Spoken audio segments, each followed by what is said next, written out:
സവാദുൽ അയനയിൽ ഇങ്ങനെ ഒരു സംഭവം കാണാം. ബഹുമാനപ്പെട്ടവർ ഒരു ദിവസം ജമാഅത്ത് കഴിഞ്ഞ് വീട്ടിലേക്ക് പോകുമ്പോൾ വീട്ടിലൊരു കള്ളനിരിപ്പുണ്ട്. തൻ്റെ വീട്ടിൽ ഒരു കള്ളനിരിപ്പുണ്ട്. കള്ളനിങ്ങനെ തൻ്റെ പൊടി അജീനുകള് മാവൊക്കെ സൂക്ഷിച്ച പൊടിയൊക്കെ സൂക്ഷിച്ച ഒരു റൂമിൽ വന്നിരുന്നു കൊണ്ട് ഇങ്ങനെ അത് കട്ടുകൊണ്ടുപോകാനുള്ള ശ്രമമാണ്. ആ സമയത്ത് ബഹുമാനപ്പെട്ടവർ ചെന്നപ്പോൾ കള്ളൻ അത് കണ്ടിട്ടില്ല. പിറകിൽ ചെന്ന് കൈകൊണ്ട് സ്നേഹത്തോടു കൂടി ഇങ്ങനെ കൊട്ടി. അപ്പൊ ധാന്യം എടുക്കാനുള്ള ശ്രദ്ധയാണ് എന്ന് ബഹുമാനപ്പെട്ട ഷേഖ് റിഫായി തങ്ങൾക്ക് മനസ്സിലായപ്പോൾ ബഹുമാനപ്പെട്ടവർ പറഞ്ഞു, മോനെ ഇത് ഈ കൊണ്ടുപോവുകയാണെങ്കിൽ എനിക്ക് പ്രയാസവും. കാരണം ഇത് നീ വീട്ടിൽ കൊണ്ടുപോയാൽ വറക്കണം, പൊടിക്കണം, ഒരുപാട് പ്രയാസമാണ്. അതുകൊണ്ട് ഞാൻ വറുത്ത് പൊടിച്ച് എല്ലാ നിലക്കും റെഡിയാക്കി വെച്ച പൊടി അപ്പുറത്തെ റൂമിലുണ്ട്, ഞാനത് എടുത്തു തരാം എന്ന് പറഞ്ഞു. അങ്ങനെ ബഹുമാനപ്പെട്ടവര്, നീ അല്ലെങ്കിൽ എൻ്റെ അടുത്ത് വല്ല അതിന് തയ്യാറായ വല്ല ചാക്കുണ്ടോ കീസുണ്ടോ എൻ്റെ കയ്യിൽ എന്ന് ചോദിച്ചു. അതെ, എൻ്റെ കയ്യിൽ ഞാൻ ചെറിയൊരു കീസൊക്കെ എൻ്റെ കയ്യിലുണ്ട് എന്ന് പറഞ്ഞു. അങ്ങനെ ബഹുമാനപ്പെട്ടവർ അപ്പുറത്ത് പോയി വറുത്ത് പൊടിച്ചു വെച്ച ആ പൊടി പൂർണ്ണമായും എടുത്ത് അദ്ദേഹത്തിന് കൊടുത്തു പോകുമ്പോൾ പറഞ്ഞു, മോനെ ഈ ഒറ്റയ്ക്ക് പോകണ്ട, ഈ നാട് വളരെ മോശമാണ്, ഇവിടെ നിറച്ച് കള്ളന്മാരുണ്ട്, അതുകൊണ്ട് ഞാനും നിന്റെ കൂടെ പോരാം എന്ന് പറഞ്ഞ് ആ കള്ളന്റെ വീട് വരെ ഈ പൊടി അദ്ദേഹം കൊണ്ടുപോകുന്നതിന് ഷെയ്ഖ് റിഫായി ഖദ്ദസല്ലാഹു സിർറഹു കാവലിരിക്കുകയാണ്, അല്ലെങ്കിൽ കൂടെ പോവുകയാണ്. ഇത്രമാത്രം കൗതുകകരമായ ഒരു ജീവിതം ചരിത്രത്തില് ഒരു ഉമ്മയും പ്രസവിച്ചിട്ടില്ല എന്ന് നമുക്ക് പറയാൻ കഴിയും. മഹാനായ അബ്ദുല്ലാഹി യാഫി റളിയല്ലാഹു അൻഹു പറയുന്നുണ്ട്, സഅൽതു സമാനി ലിമ അറാക അഖീമ കുന്ത വലൂദൻ ഫിസ്സമാനി ഖദീമ. ഓ കാലമേ, നീ ഇത്രമാത്രം പഴയ കാലത്തൊക്കെ നല്ല മഹനീയരായ പ്രതിഭകളെ നീ പ്രസവിച്ചിരുന്നല്ലോ, പക്ഷേ ഇപ്പോ നീ ആകെ മച്ചിയായി മാറിയിട്ടുണ്ടല്ലോ, നീ ഇപ്പോ അങ്ങനെയായിട്ടുണ്ടല്ലോ, അങ്ങനെയുള്ള മഹനീയരെയൊന്നും നീ പ്രസവിക്കുന്നില്ലല്ലോ എന്ന് ചോദിക്കുന്നുണ്ട്. ചരിത്രത്തിൽ ഇങ്ങനെയുള്ള ഒരു മഹനീയനെ നമുക്ക് കാണാൻ കഴിയില്ല. അങ്ങനെ കാരണം ഈ ഒരു പ്രപഞ്ചത്തിലെ എല്ലാ ജീവികളോടും എനിക്ക് ബാധ്യതയുണ്ട്, എനിക്ക് ഉത്തരവാദിത്തമുണ്ട്. ആ കള്ളന് തൻ്റെ ജീവിതത്തിൽ ഒരു പ്രയാസം ഉണ്ടായപ്പോഴാണല്ലോ എൻ്റെ അടുത്തേക്ക് ഭക്ഷണത്തിന് വേണ്ടിയാണല്ലോ എൻ്റെ അടുത്തേക്ക് ധാന്യത്തിന് വേണ്ടി വന്നത് എന്നുള്ള ആ ഒരു മനുഷ്യന്റെ ഉള്ളിലുള്ള ഒരു വിശപ്പിനെ തിരിച്ചറിഞ്ഞുകൊണ്ടാണ് ബഹുമാനപ്പെട്ട ഷെയ്ഖ് റിഫായി റളിയല്ലാഹു അൻഹു പറയുന്നത് ഈ ഒരു വിഷയം ഉൾക്കൊള്ളുന്നത്. അതുകൊണ്ടാണ് ഹബീബ് സല്ലല്ലാഹു അലൈഹി വസല്ലം തങ്ങൾ കുല്ലുക്കും റാഇൻ വകുല്ലുക്കും മസ്ഊലുൻ അൻ റഅയതിഹി എന്ന് പറയുന്നത്. ആ ഒരു ഉത്തരവാദിത്ത ബോധം മനസ്സിലാക്കാനാണ് SYS ഈ ഒരു പുതിയ സാഹചര്യത്തിൽ ഉത്തരവാദിത്വം മനുഷ്യപ്പറ്റിന്റെ രാഷ്ട്രീയം എന്ന ഒരു ജീവിത രീതിയിലേക്ക് അല്ല ഒരു പ്രമേയത്തിലേക്ക് നമ്മെ ചിട്ടപ്പെടുത്തുന്നത്. ഞാൻ പറഞ്ഞു, ബഹുമാനപ്പെട്ട ഷെയ്ഖ് റിഫായി റളിയല്ലാഹു അൻഹുവിന് ശരീരത്തിന് തീരെ സുഖമില്ല. അതോടൊപ്പം എന്നാൽ ബഹുമാനപ്പെട്ടവർ വഴിയരികിൽ ഒരുപാട് സമയം കാത്തിരിക്കും. ഉമ്മു അബീദയുടെ തെരുവിൽ പോയി ഒരുപാട് നേരം കാത്തിരിക്കും. ഒരുപാട് അന്ധന്മാര് വരുന്ന വഴിയാണിത്. വല്ല അന്ധനും വന്നാൽ അദ്ദേഹത്തിന്റെ ലക്ഷ്യസ്ഥാനത്തേക്ക് കൊണ്ടുചെന്നാക്കിയിട്ടല്ലാതെ എനിക്ക് വിശ്രമമില്ല എന്ന്. അങ്ങനെ അന്ധന്മാരെ പരിചരിക്കാൻ വേണ്ടി 3 ദിവസത്തോളം വഴിയരികിൽ ബഹുമാനപ്പെട്ടവർ കാത്തിരുന്നു എന്ന് അവിടുത്തെ ശിഷ്യനായ യാക്കൂബ് റഹ്മത്തുള്ളാഹി അലൈഹി നമ്മോട് പറഞ്ഞു തരുന്നുണ്ട്. അതുപോലെ തന്നെ നമ്മളൊക്കെ കേട്ടിട്ടുണ്ട് കുഷ്ഠരോഗിയായ നായ. ആ നായയെ 40 ദിവസത്തോളം കുളത്തിൽ കൊണ്ടുപോയി കുളിപ്പിച്ച് അതിന്റെ മുറിവിലൊക്കെ മരുന്ന് വെച്ച് കെട്ടി സുഖമായപ്പോ ശിഷ്യന്മാര് ചോദിച്ചു, എന്തിനാണ് മഹാനവറുകളെ എത്ര റിസ്ക് എടുക്കുന്നത് എന്ന്. ആ സമയത്ത് ബഹുമാനപ്പെട്ടവര് പറയാണ്, ഈ നായയുടെ വിഷയത്തിൽ നായയുടെ റബ്ബ് അഥവാ നായയെ പടച്ച റബ്ബ് എന്നോട് ചോദിക്കുമല്ലോ എന്നതാണ് ഞാൻ പേടിക്കുന്നത് എന്ന്. ഇങ്ങനെയാകുമ്പോൾ ബഹുമാനപ്പെട്ടവര് പറയുന്നുണ്ട്, ഒരു മുഅ്മിനായ മനുഷ്യൻ ഖൈറുന്നാസി മൻ യൻഫഉന്നാസ, നിങ്ങളിൽ ഉത്തമർ ബാക്കിയുള്ളവർക്കൊക്കെ എന്തെങ്കിലും ഉപകാരം ചെയ്യുന്നവനായിരിക്കണം എന്ന് മഹാനായ ഷെയ്ഖ് റിഫായി റളിയല്ലാഹു അൻഹു നമ്മെ ബോധ്യപ്പെടുത്തുകയാണ്. ഒരു മുഅ്മിൻ എപ്പോഴും അവൻ ദഹ്ശാൻ വളരെ സങ്കടത്തിലായിരിക്കണം അവന്.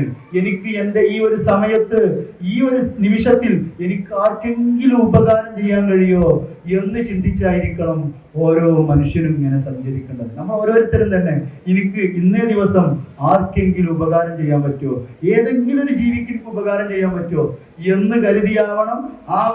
ആ ഒരു സങ്കടത്തോടു കൂടിയായിരിക്കണം, ആ ഒരു ഹസീൻ, ആ ഒരു ദുഃഖത്തോടു കൂടിയായിരിക്കണം നമ്മൾ ഓരോ ദിവസവും ഓരോ നിമിഷവും കടന്നു പോകേണ്ടത് എന്ന് സാരം. അങ്ങനെ വരുമ്പോൾ അങ്ങനെ ഒരു ചിന്തയിലൂടെ നമ്മൾ ജീവിക്കുമ്പോഴാണ് അതിനുള്ളൊരു ബോധ്യമായിട്ടാണ് ഇല്ല ഉമമുൻ അംസാലുക്കും, നിങ്ങളെപ്പോലുള്ള ഒരു സമൂഹമാണ് ഈ പക്ഷിക്കൂട്ടങ്ങൾ, മൃഗക്കൂട്ടങ്ങൾ. എന്തിന് ബഹുമാനപ്പെട്ട തേൻ ഉസ്താദിനെ കുറിച്ച് നമ്മൾ പഠിച്ചല്ലോ. അഥവാ അവര് ഉറുമ്പുകളെ ഒരു പ്രതലത്തിൽ കൊണ്ടുപോയപ്പോ, ഒരു സ്ഥലത്ത് കൊണ്ടുപോയപ്പോ തൻ്റെ ഇറച്ചിപ്പൊതി അവിടെ ഒരു സ്ഥലത്ത് വെച്ചപ്പോ അതിന്മേൽ അരിച്ചിരുന്ന ഉറുമ്പിനെ നടന്നു വന്നുകൊണ്ട്, അഥവാ മഞ്ചേരിയിൽ നിന്ന് അല്ലെങ്കിൽ എടക്കരയിൽ നിന്ന് നടന്നു വന്ന് അവര് പുതുപ്പറമ്പെത്തിയപ്പോ, അല്ലെങ്കിൽ ബഹുമാനപ്പെട്ടവരുടെ നാട് കൂരിയാടെത്തിയപ്പോ തിരിച്ച് അങ്ങോട്ട് മലപ്പുറം പള്ളിയിലാണ് അസ്രസ്കരിക്കാൻ വേണ്ടി കയറിയത്. അവിടേക്ക് തിരിച്ചു കൊണ്ടുപോയി ആ ഉറുമ്പിനെ അവിടെ ആക്കിയിട്ട് തിരിച്ചു പോരുന്ന രംഗം അവിടുത്തെ ചരിത്ര ഗ്രന്ഥങ്ങളിലൊക്കെ നമുക്ക് കാണാൻ കഴിയും.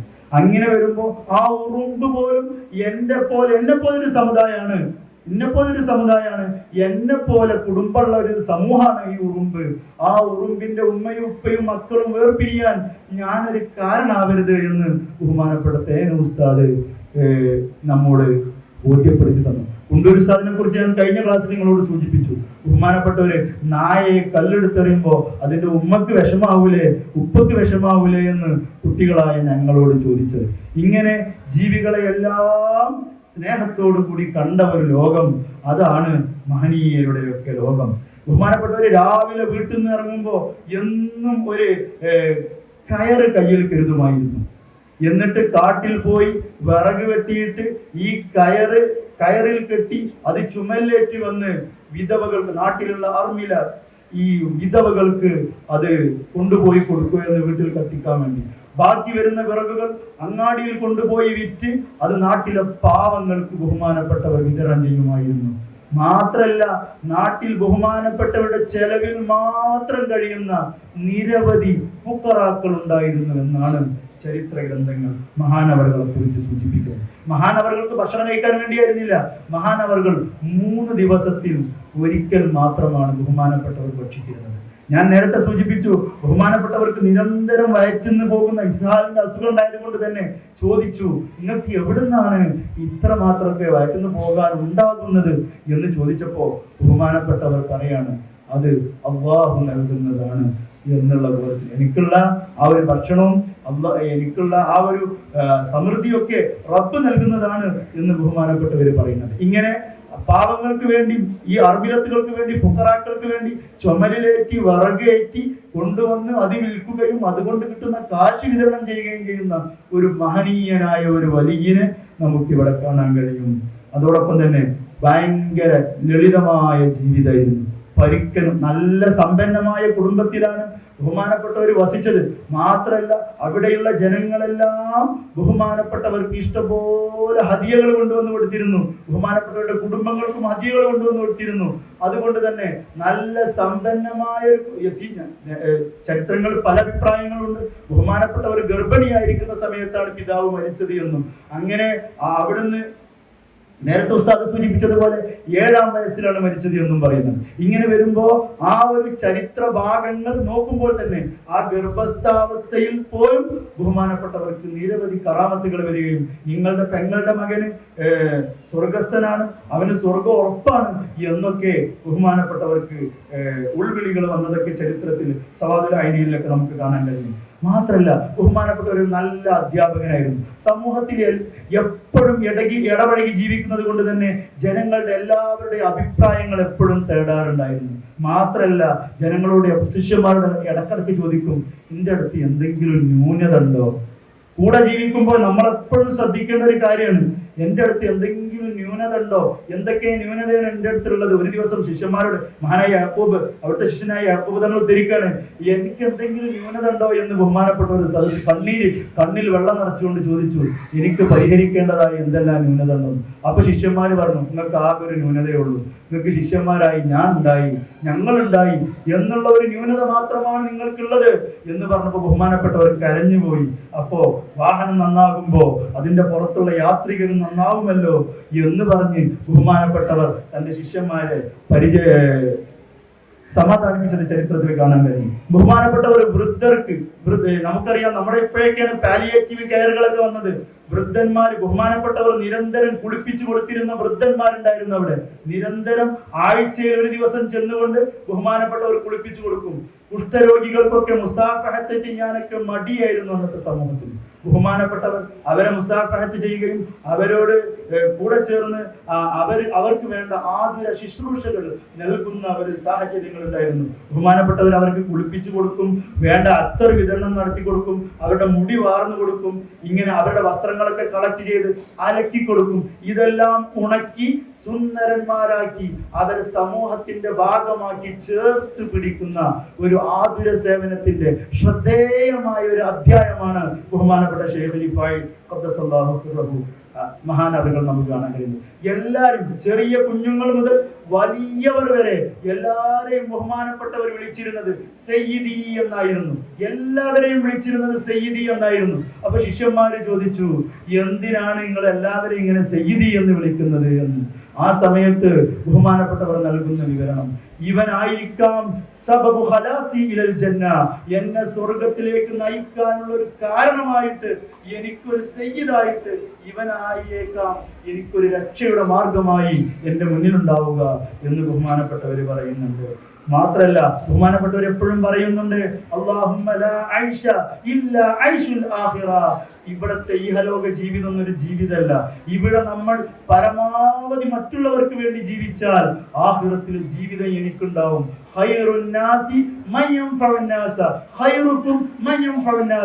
നിങ്ങളിൽ ഉത്തമർ, ജനങ്ങളിൽ ഉത്തമർ മറ്റുള്ളവർക്ക് ഉപകാരം ചെയ്യുന്നവരാണ് എന്ന ഹദീസ് ഉദ്ധരിച്ചുകൊണ്ട് ബഹുമാനപ്പെട്ടവർ പറയുന്നുണ്ട്. അതുകൊണ്ട് തന്നെ മാത്രല്ല, ബഹുമാനപ്പെട്ടവർ അഹങ്കാരികളായി തോന്നിപ്പിക്കുന്ന സാധു ജനങ്ങളോട് ഇടപെടാത്ത സമ്പന്നരോട് കൂട്ടുകൂടുന്നതിന് ബഹുമാനപ്പെട്ടവർക്ക് താല്പര്യം ഉണ്ടായിരുന്നില്ല.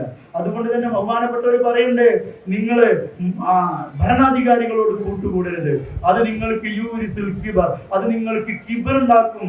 പിന്നെ വഖസാവത്തുൽ ഖൽബ്, ഹൃദയം കഠിനമാകും. നമുക്കൊക്കെ പാവങ്ങളോട്, വിഷമിക്കുന്നവരോട്, സങ്കടപ്പെടുന്നവരോട്, സമ്പന്നരോട് ചങ്ങാത്തം കൂടിയാൽ അങ്ങനെയുള്ള ഒരു പ്രശ്നം നമുക്കുണ്ടാകും. അവനിയാളുകള് സമ്പന്നരോട് നിങ്ങൾ കൂട്ടുകൂടിയാൽ നിങ്ങൾക്ക് ഹെറസ് കൂടും, അലച്ച കൂടും, ദുനിയാവിനോടുള്ള അലച്ച കൂടും. പാവങ്ങളോടാണ് നിങ്ങൾ കൂട്ടുകൂടേണ്ടത്. മുത്തുനബി സല്ലല്ലാഹു അലൈഹി വസല്ലം തങ്ങൾ പറയുന്നുണ്ട്, നിങ്ങളെ കൂട്ടത്തിലെ പച്ച പാവങ്ങൾ, ചിലപ്പോ നമ്മളെ കൂട്ടത്തിലുള്ള ഏറ്റവും കൂടുതൽ എഴുതാൻ അറിയാത്ത, അല്ലെങ്കിൽ കൂടുതൽ പഠിക്കാൻ ശ്രദ്ധിക്കാൻ കഴിയാത്ത, വീട്ടിൽ പരാധീനതകളുള്ള, അല്ലെങ്കിൽ എല്ലാവരും അത്രത്തോളം ഫ്രണ്ട്ഷിപ്പുകൾക്കൊന്നും എത്താത്ത പരമാവധി ആളുകളോട് നമുക്കൊരു കമ്പാനിയൻ ആവാൻ കഴിയണം. അങ്ങനെയാകുമ്പോ നിങ്ങൾക്ക് പാവങ്ങളോട് കമ്പാനിയനായാൽ നിങ്ങൾക്ക് ഖനാഅത്ത് ഉണ്ടാകും എന്ന് ഷെയ്ഖ് ഖലീഫായി പറയണം. മാത്രല്ല, കുട്ടികളോട്, ചെറിയ നമ്മുടെ പ്രായത്തിൽ കവിഞ്ഞ കുട്ടികളോട് കൂടെ കളിക്കാൻ നിന്നാൽ നിങ്ങളുടെ മനസ്സിൽ സഫാഹത്ത് ഉണ്ടാകും, പൊട്ടത്തരങ്ങൾ വളർന്നു വരും എന്നൊക്കെ പറയുന്നുണ്ട്.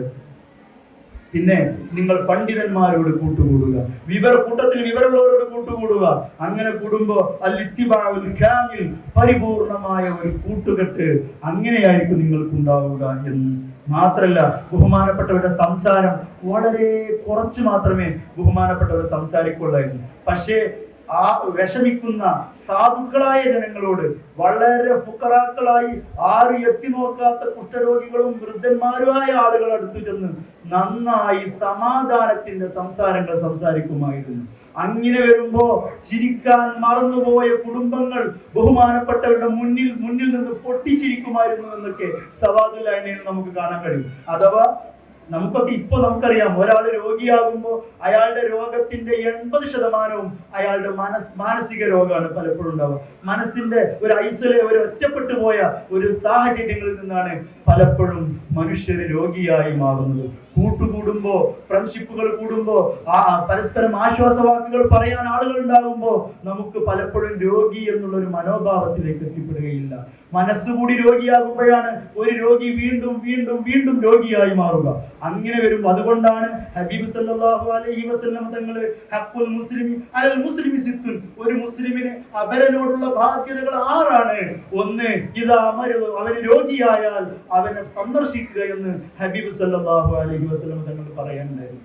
അതുകൊണ്ട് തന്നെയാണ് ശൈഖ് റിഫായി റളിയല്ലാഹു അൻഹുവിന്റെ കൂടെ അവിടുത്തെ ശിഷ്യനായ യാക്കൂബ് റളിയല്ലാഹു അൻഹു ഒറ്റ രാത്രിയിൽ അവിടത്തോട് സുബഹി വരെ കൂടെ കൂടിയപ്പോ ഏകദേശം 40 സുന്നത്ത് ഞാൻ ശൈഖ് റിഫായി റളിയല്ലാഹു അൻഹുവിൽ നിന്ന് കാണാനിടയായി എന്ന് പറയുന്നുണ്ട്. ഒറ്റ രാത്രി ഒരു കിടക്കുന്ന സാഹചര്യത്തിൽ മാത്രം 40 സുന്നത്ത്. ഈ സുന്നത്ത് ഹയാത്താക്കാത്തവർക്ക് നമ്മൾ എന്ത് മുസ്ലിമാണ് എന്ന് അവിടുത്തെ സംസാരങ്ങളിൽ നമുക്ക് കാണാൻ കഴിയും. അഥവാ ഒരു മുഅ്മിൻ എന്ന് പറഞ്ഞാൽ അവന്റെ അടിസ്ഥാനപരമായ ലക്ഷ്യം സുന്നത്ത് ഹയാത്താക്കലാണ് എന്ന് ശൈഖ് റിഫായി റളിയല്ലാഹു അൻഹു നമ്മോട് പറയാണ്. പിന്നെ ബഹുമാനപ്പെട്ടവരെ, പിന്നെ പറയാണ് ഈ വൈജ്ഞാനികമായ അറിവിന്റെ ലോകത്തേക്ക് മഹാനവറുകളുടെ ഹിർക്ക അഥവാ മഹാനവറുകളുടെ ത്വരീഖത്ത്, റിഫായി ത്വരീഖത്ത്, അഹ്മദിയ ത്വരീഖത്ത്, ഇങ്ങനെ രണ്ട് ത്വരീഖത്തിലാണ് ശൈഖ് റിഫായി റളിയല്ലാഹു അൻഹുവിന്റെ ആത്മീയ സരണി അറിയപ്പെടുക.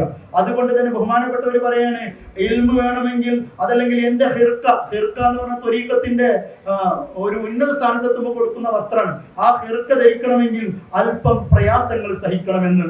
അങ്ങനെ ബഹുമാനപ്പെട്ടവർ പറയാണ്, പ്രയാസങ്ങൾ സഹിക്കാത്തവർക്ക് ഒരിക്കലും കാമിലായ മുഅ്മിനായി ജീവിക്കാൻ കഴിയില്ല. അഥവാ അതുകൊണ്ട് തന്നെയാണ് ബഹുമാനപ്പെട്ട ശൈഖ് മൂസാ നബി അലൈഹിസ്സലാമിനോട് തൂരി സൈനാ പർവ്വതത്തിലേക്ക് കയറുമ്പോൾ നിങ്ങൾ എന്ന് പറയുന്നത്. അഥവാ നിങ്ങൾ ചെരുപ്പ് ഊരിക്കൊണ്ട് അല്പം പ്രയാസപ്പെട്ട് ദിവസങ്ങളോളം നോമ്പ് അനുഷ്ഠിച്ചുകൊണ്ടാണ് നിങ്ങൾ തൗറാത്ത് സ്വീകരിക്കാൻ വേണ്ടി വരേണ്ടത് എന്ന് പറയുന്നത്. മാത്രല്ല ഹബീബ് സല്ലല്ലാഹു അലൈഹി വസല്ലം തങ്ങളും ഒരുപാട് പ്രയാസങ്ങൾ സഹിച്ചുകൊണ്ടാണ് അവിടുന്ന് ആ ഒരു ഉന്നതമായ സ്ഥാനത്തെത്തിയത്. പ്രയാസങ്ങൾ സഹിക്കാത്തവർക്ക് ഒരിക്കലും മതത്തിൽ ഉന്നത സ്ഥാനങ്ങളിൽ എത്താൻ കഴിയില്ല. അതുകൊണ്ട് തന്നെയാണ് ഹബീബ് സല്ലല്ലാഹു അലൈഹി വസല്ലം തങ്ങളോട് ഈ ഉഹദ് മല സ്വർണ്ണമായി വരട്ടെയോ എന്ന് ചോദിച്ചപ്പോ എനിക്കത് വേണ്ട എന്ന് ഹബീബ് സല്ലല്ലാഹു അലൈഹി വസല്ലം തങ്ങൾ പറയാനുണ്ടായ കാരണം ഹബീബ് സല്ലല്ലാഹു അലൈഹി വസല്ലം തങ്ങൾ അവിടുത്തെ വഫാത്തിന്റെ സമയമൊക്കെ ആകുമ്പോൾ ഏകദേശം അല്പം സമ്പന്നമായ ഒരു മദീനയാണ് നമുക്ക് കാണാൻ കഴിയുന്നത്. പക്ഷെ അവിടുന്ന് വഫാത്തിന്റെ സമയത്ത് ധരിച്ചത് വലിയതായ ചണം കൊണ്ടുണ്ടാക്കിയ വളരെ ലോ ആയ ചീപ്പ് റേറ്റുള്ള വളരെ താഴ്ന്ന വസ്ത്രമായിരുന്നു. മാത്രമല്ല അവിടുത്തെ പടയങ്കി ഒരു യഹൂദന്റെ കയ്യിൽ പണയത്തിലായിരുന്നു എന്നൊക്കെ നമുക്ക് കാണാൻ കഴിയും. ഹബീബിന് ചോദിച്ചാൽ എന്തും കൊടുക്കാൻ സന്നദ്ധരായ ഒരു വലിയ അനുയായി വൃന്ദം മുന്നിലുണ്ടായിരിക്കെ ഹബീബ് സല്ലല്ലാഹു അലൈഹി വസല്ലമ ഇമാം തിർമിദി റളിയല്ലാഹു അൻഹു റിപ്പോർട്ട് ചെയ്യുന്ന, ഇമാം നസായി റളിയല്ലാഹു അൻഹു റിപ്പോർട്ട് ചെയ്യുന്ന മൻസൂബായി ഹബീബ് സല്ലല്ലാഹു അലൈഹി വസല്ലം തങ്ങളിലേക്ക് ചേർക്കപ്പെട്ട അല്ലാഹുമ്മ അഹീനി മിസ്കീനൻ വമിത്നി മിസ്കീനൻ വഹ്ശുർനി ഫീ സുംറത്തിൽ മസാകീൻ എന്ന് പറയുന്ന ഹദീസിനെ വിശദീകരിച്ച് പല മഹാന്മാരും പലതും പറയുന്നുണ്ടെങ്കിലും ആ മസ്കനത്ത് അഥവാ മനസ്സിന്റെ ഉള്ളിൽ ശാന്തമായ ഒരു ജീവിതം, പാവങ്ങളോട് ഒട്ടിച്ചേർന്ന് നിങ്ങളെ കൂട്ടത്തിലെ അശരണരോടൊപ്പം എന്നെ എണ്ണണം എന്ന് ഹബീബ് സല്ലല്ലാഹു അലൈഹി വസല്ലം തങ്ങൾ പരിചയപ്പെടുത്തുന്നതും അതുകൊണ്ടാണ്. മാത്രമല്ല ബഹുമാനപ്പെട്ട ഒരു നായയെയോ പന്നിയെയോ അങ്ങനത്തെ സാധനങ്ങളെയൊക്കെ കണ്ടാൽ അവിടുന്ന് പറയാറുണ്ടായിരുന്നു എന്നൊക്കെ പറയാറുണ്ടായിരുന്നു. അപ്പൊ ശിഷ്യന്മാർ ചോദിച്ചു, എന്താണ് നിങ്ങൾ ഇങ്ങനെ സന്തോഷ വാർത്ത എന്ന് പറയുന്നത് എന്തുകൊണ്ടാണ് എന്ന് പറഞ്ഞപ്പോ അവരെ നമ്മൾ താഴ്ത്തിക്കെട്ടാൻ പാടില്ല എന്ന് പറഞ്ഞിട്ട് ശൈഖ് റിഫായി റളിയല്ലാഹു അൻഹു തന്റെ ശിഷ്യന്മാർക്ക് ഒരു കഥ പറഞ്ഞു കൊടുക്കുകയാണ്. ബഹുമാനപ്പെട്ട ഈസാ നബി അലൈഹിസ്സലാം അവിടുത്തെ ശിഷ്യന്മാരെല്ലാവരും കൂടി ഒരു യാത്ര പോവുകയാണ്. യാത്ര പോകുമ്പോൾ എല്ലാവരും കൂടി ഇങ്ങനെ മൂക്ക് പൊത്തുന്നുണ്ട്. എല്ലാവരും ചേർന്ന് മൂക്ക് പൊത്തുകയാണ്. മൂക്ക് പൊത്തുമ്പോൾ ആകെ ദുർഗന്ധം. അപ്പൊ എന്താ വെച്ചപ്പോ ഒരു നായ ചത്ത് കിടക്കുന്നുണ്ട്. അപ്പോ അതിങ്ങനെ നോക്കിയപ്പോഴാണ് ഈ ദുർഗന്ധം ഭയങ്കര എല്ലാവരും ഇങ്ങനെ അസഹനീയമായി കാണിക്കുന്നു. അതിൽ ബഹുമാനപ്പെട്ട ഈസാ നബി അലൈഹിസ്സലാം അവരോട് ചോദിക്കുന്നുണ്ട്, അല്ല നിങ്ങൾ കണ്ടില്ലേ എന്തിന്റെ ആ നായയുടെ പല്ല് നിങ്ങൾ കണ്ടില്ലയോ? എത്രമാത്രം ചൊറുക്കുണ്ട് ആ പല്ലുകൾ. നല്ല ഏറ്റവും കൂടുതൽ വായ വൃത്തിയുള്ള ജീവി നായയാണല്ലോ. നായയിൽ നിന്ന് 4 സ്വഭാവം പഠിക്കണമെന്നൊക്കെ മഹാന്മാര് പറയാറുണ്ട്. ഒന്ന്, ഈ അലസരാവൂല. പിന്നെ എല്ലായിടത്തേക്കും സക്രിയരായി പോകും, പിന്നെ ഈ പല്ല് വായ വൃത്തിയുണ്ട്, ഇങ്ങനെയൊക്കെയുള്ള സ്വഭാവങ്ങൾ നായയിൽ നിന്ന് നമ്മൾ പഠിക്കേണ്ട സ്വഭാവങ്ങളാണ്. എന്നാൽ സിംഹത്തിന്റെ വായനാറ്റം ഏറ്റവും കൂടുതൽ ഉണ്ടാകുന്ന ജീവിയാണ് സിംഹം എന്നും സിംഹത്തിന്റെ സ്വഭാവം പോലെ നിങ്ങൾ ആവരുത് എന്നൊക്കെ മഹാന്മാർ നമ്മോട് പഠിപ്പിക്കുന്നുണ്ട്. മാത്രമല്ല ബഹുമാനപ്പെട്ടവരുടെ അടുത്തേക്ക് ഈ ഏറ്റവും പ്രസിദ്ധനായ ഈ ശിഷ്യൻ യാക്കൂബ് കടന്നു വരുമ്പോ വളരെ തണുപ്പുള്ള ദിവസമാണ്. തണുപ്പുള്ള ദിവസത്തില് ബഹുമാനപ്പെട്ടവർ ഇങ്ങനെ കൈ ഇങ്ങനെ വെള്ളത്തിൽ ഒതുണ്ടാക്കുമ്പോ വെള്ളത്തിൽ അനക്കാതെ ഇങ്ങനെ വെക്കുന്നുണ്ട്. അപ്പൊ കൈ ഇങ്ങനെ നീട്ടിത്തരുമ്പോ എനിക്ക് മുത്താൻ വേണ്ടി നീട്ടിത്തരാണോ എന്ന് കരുതിയിട്ട് യാക്കൂബ് പോയിക്കാണ്ട് കൈ മുത്തുന്ന സമയത്ത് ഈ ആ ഒരു കൊതുകിന്റെ ഭക്ഷണം കളഞ്ഞു പോയല്ലോ ഈ ഒന്ന് ചോദിക്കുന്നുണ്ട്. ഒരുപാട് സംഭവങ്ങൾ പല ശിഷ്യന്മാരെ കുറിച്ച് ഉദ്ധരിക്കുന്നുണ്ട്. ഏതായാലും പിന്നെ ബഹുമാനപ്പെട്ടവരുടെ ശരീരത്തിൽ ഒരു ദിവസം വസ്ത്രത്തിൽ ഒരു ദിവസം ഒരു ചെറിയ പക്ഷി വന്നിരുന്നപ്പോൾ നല്ല വെയിലത്താണ് ബഹുമാനപ്പെട്ടവരുള്ളത്. ബഹുമാനപ്പെട്ടവർ തണലിലേക്ക് മാറി നിന്നുകൊണ്ട് ആ പക്ഷി പോകുവോളം ബഹുമാനപ്പെട്ടവര് ആ പക്ഷിക്ക് ഒരു മരച്ചില്ലയായി താഴ്ന്നു കൊടുക്കുകയാണ്. നിങ്ങൾ ആലോചിച്ച് നോക്കൂ. അതാണ് ഞാൻ നേരത്തെ പറഞ്ഞ ഇവിടെ നടക്കുന്ന പക്ഷികളെല്ലാം നമ്മൾ മനുഷ്യന്മാരെ പരിഗണിക്കുന്നത് പോലെ പരിഗണിക്കേണ്ട ഒരു ജീവിയാണ് എന്ന് ഖുർആൻ നമ്മെ പരിചയപ്പെടുത്തിയതിന്റെ ഒരു വലിയ സംഗതിയാണ്. ബഹുമാനപ്പെട്ടവര് നിരന്തരമായി വിറകെട്ടുകൾ ചുമന്നു കൊണ്ടുപോയിരുന്നു. അതുകൊണ്ട് തന്നെ അവിടുത്തെ പുറത്ത് അതിന്റെ പാടുകൾ ഉണ്ടായിരുന്നു എന്നൊക്കെ ബഹുമാനപ്പെട്ടവരുടെ ചരിത്രത്തിൽ നമുക്ക് കാണാൻ കഴിയും. ഇങ്ങനെ നാട്ടിലൊരു നാട്ടിലൊരു രോഗി ഉണ്ടെന്നറിഞ്ഞാൽ ഷെയ്ഖ് റിഫായി റളിയല്ലാഹു അൻഹു അവിടെ എത്തുമായിരുന്നു. അങ്ങനെ ആ രോഗിയുടെ അടുത്ത് പോയി അവരെ ശുശ്രൂഷിച്ച് അവർക്ക് വേണ്ട പരിചരണവും കാര്യങ്ങളെല്ലാം നൽകിയിട്ടാണ് ബഹുമാനപ്പെട്ടവർ തിരിഞ്ഞു പോവുക. മാത്രല്ല ബഹുമാനപ്പെട്ടവര് പലപ്പോഴും അവർക്ക് ദിക്റുകൾ എഴുതി കൊടുക്കാറുണ്ടായിരുന്നു. രോഗികൾക്കെല്ലാം ദിക്റുകൾ എഴുതി കൊടുത്തിരുന്നത് ചിലപ്പോ പേപ്പറും കഷ്ണങ്ങളൊന്നും ഉണ്ടാവില്ല. ഇത് സവാദുലാനിയിലുണ്ട്, അതുപോലെ നൂറുൽ അബ്സാറിലെ സംഗതികൾ പറയുന്നുണ്ട്, എല്ലായിടത്തും പറയുന്നുണ്ട്. അങ്ങനെ വെറുതെ ഇങ്ങനെ എഴുതി കൊടുക്കും. ഇങ്ങനെ എഴുതി കൊടുക്കുമ്പോൾ പിന്നെ അതൊരു പേപ്പറിൽ എഴുതിയ ആ ഒരു പേപ്പറായിട്ട് ബഹുമാനപ്പെട്ടവര് ആ രോഗിക്ക് അത് കൊടുക്കുമായിരുന്നു. ആരും ഒന്ന് എന്ത് എഴുതാൻ പറഞ്ഞാലും നേരെ ഇങ്ങനെ എഴുതും കൊടുക്കും. അപ്പൊ ഒരു പേപ്പറായിട്ട് ഒരു എഴുതിയ പേപ്പറായിട്ട് ബഹുമാനപ്പെട്ടവരുടെ കറാമത്തായിട്ട് നമുക്ക് കാണാൻ കഴിയുന്നു. അങ്ങനെ ഞാൻ സൂചിപ്പിച്ചു എന്തിനാണ് ഈ നായകളെ ഇത്രമാത്രം ബഹുമാനപ്പെട്ടവർ പരിചരിച്ചത്? കാരണം എന്ന് ചോദിച്ചാൽ നായ പൊതുവെ ഒരു തദ്മീം, ഒരു നിന്ദ്യമായ സ്വഭാവമുള്ള, എല്ലാവർക്കും വെറുക്കുന്ന ഒരു സ്വഭാവമുള്ള ഒരു ജീവിയായതുകൊണ്ട്, തെറി വിളിക്കാൻ പോലും പലപ്പോഴും ഉപയോഗിക്കാറുള്ള ജീവിയായതുകൊണ്ടാണ് ബഹുമാനപ്പെട്ടവർ നായയെ ഇങ്ങനെയാക്കിയത്.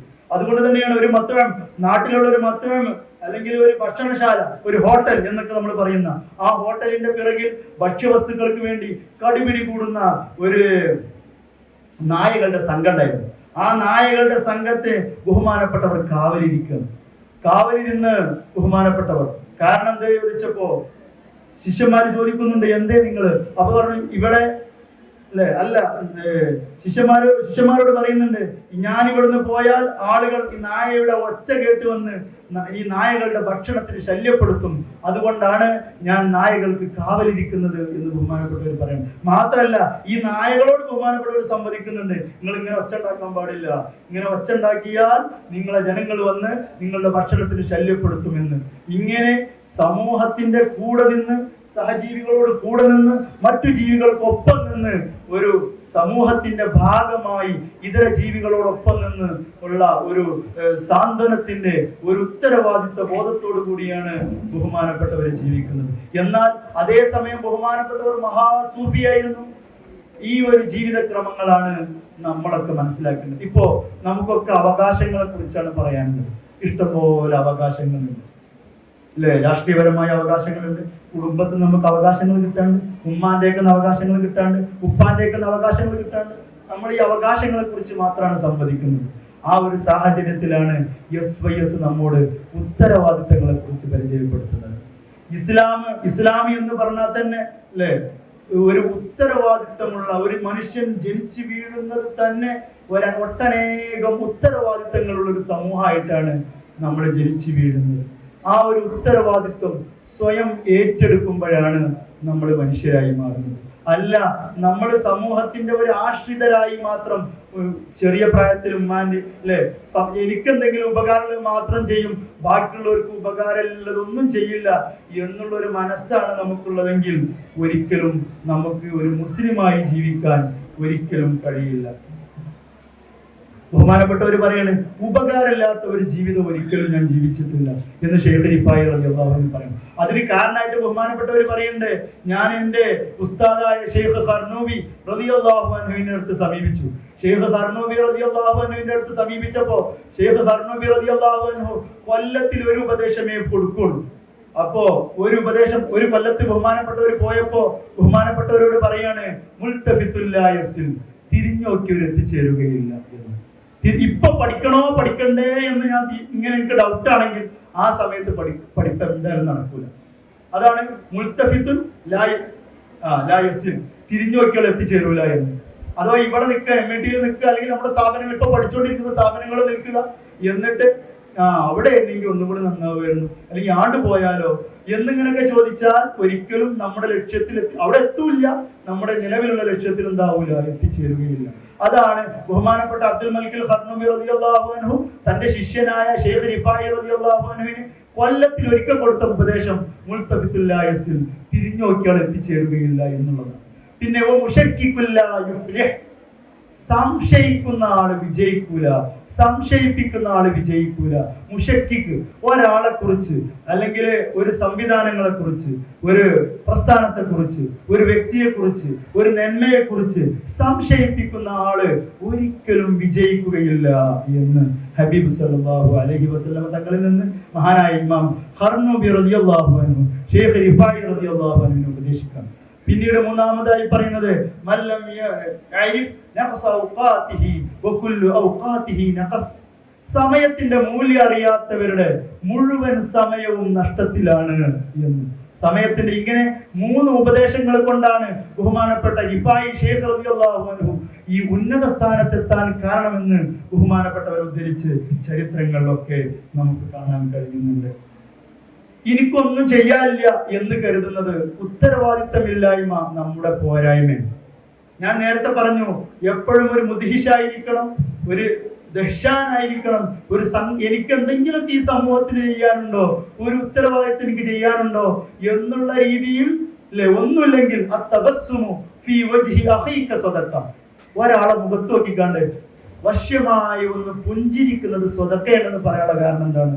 അയാളുടെ മനസ്സിന്റെ ടെൻഷൻ ഒഴിവാക്കാൻ നമ്മുടെ ആ ഒരു പുഞ്ചിരി കാരണമാവും എന്നുള്ളത് കൊണ്ട്. ഒന്നിനും കഴിയില്ലെങ്കിൽ എപ്പോഴും ഒരു മനുഷ്യന് സ്വതക്ക നൽകണം, എന്നാലും ഒരിക്കലും ഒരു സ്വതക്കയും നൽകാൻ കഴിയില്ലെങ്കിൽ ഒരാളുടെ മുഖത്ത് നോക്കി പുഞ്ചിരിക്കുക, അത് സ്വതക്കയാണെന്ന് പറയാനുണ്ടായ കാരണം എന്താണ്? ഇങ്ങനെ നമുക്ക് അപരന് വേണ്ടി ജീവിക്കാൻ, മറ്റുള്ളവർക്ക് വേണ്ടി ജീവിക്കാൻ കഴിയുന്ന ഒരു സാഹചര്യങ്ങൾ ഉണ്ടാവുക എന്നുള്ളതാണ്. ഈ ഉമ്മത്തിന് വേണ്ടി ജീവിക്കുക എന്നുള്ളത് വലിയൊരു സംഗതിയാണ്. ഇമാം ബൈളാവി റളിയല്ലാഹു അൻഹുവിന്റെ തഫ്സീറുൽ ബൈളാവിക്ക് ഒരു ശറഹുണ്ട്, ഷെയ്ഖ് സാദ എന്ന് പറയുന്ന ഒരു ശറഹ്. ആ ഷെയ്ഖ് സാദ എന്ന് പറയുന്ന ബഹുമാനപ്പെട്ട ഒരു 15-ാം വയസ്സിൽ ഖാദിയായ ആളാണ് ഷെയ്ഖ് സാദ റഹ്മത്തുള്ളാഹി അലൈഹി. ഈ ഷെയ്ഖ് സാദ റഹ്മത്തുള്ളാഹി അലൈഹി ബഹുമാനപ്പെട്ടവര് എല്ലാ വ്യാഴാഴ്ചയും ഹബീബ് സല്ലല്ലാഹു മഹാനായ ഇമാം മുനാവി റളിയല്ലാഹു അൻഹു അവിടെ തബഖാത്തിൽ ഈ സംഭവം പറയുന്നുണ്ട്. ഷെയ്ഖ് സാദ റളിയല്ലാഹു അൻഹു എല്ലാ വ്യാഴാഴ്ചയും ഹബീബ് സല്ലല്ലാഹു അലൈഹി വസല്ലം തങ്ങളുടെ സ്വപ്നം കാണും, എല്ലാ വ്യാഴാഴ്ചയും കാണും. അപ്പോ കാണുമ്പോ അപ്പൊ ബഹുമാനപ്പെട്ടവർക്ക് ഹബീബ് സല്ലല്ലാഹു അലൈഹി വസല്ലം തങ്ങളെ കാണുമ്പോ ഷെയ്ഖ് റിഫായി റളിയല്ലാഹു അൻഹു കാണുന്നത് നമുക്ക് അങ്ങോട്ട് പോകാം. എല്ലാ വ്യാഴാഴ്ചയും കാണുമ്പോൾ ബഹുമാനപ്പെട്ടവർ വിചാരിച്ചു, എനിക്ക് എന്നും കാണണം ഹബീബ് സല്ലല്ലാഹു അലൈഹി വസല്ലം തങ്ങൾ. അപ്പോ നമ്മളൊക്കെ മനസ്സിലാക്കിയത് പോലെ കൂടുതൽ സലാത്ത് ചൊല്ലിയാല്, കൂടുതൽ ദിക്ർ ചൊല്ലിയാല് നമ്മളൊക്കെ സലാത്ത് കുറവുകൊണ്ടാണ് കാണാത്തത് എന്നൊക്കെ നമ്മൾ സംഗതി അങ്ങനെ തന്നെയാണ്. സ്വലാത്ത് കുറവുകൊണ്ടാണ് കാണാത്തത്, അല്ലെങ്കിൽ ഹബീബിന്റെ സുന്നത്ത് ഹയാത്താക്കുന്നത് കുറവുകൊണ്ടാണ് നമുക്ക് കാണാത്തത് എന്ന് ബഹുമാനപ്പെട്ട ഷെയ്ഖ് സാദ റളിയല്ലാഹു അൻഹു ചിന്തിച്ചു. അങ്ങനെ ഇപ്പോഴത്തെ കാദിമാരിയല്ലോ അന്നത്തെ കാദി. അന്നത്തെ എല്ലാ ഇസ്ലാമിക നിയമങ്ങളും മുഴുവൻ നടപ്പാക്കിയിരുന്നത് കാദിമാരായിരുന്നു.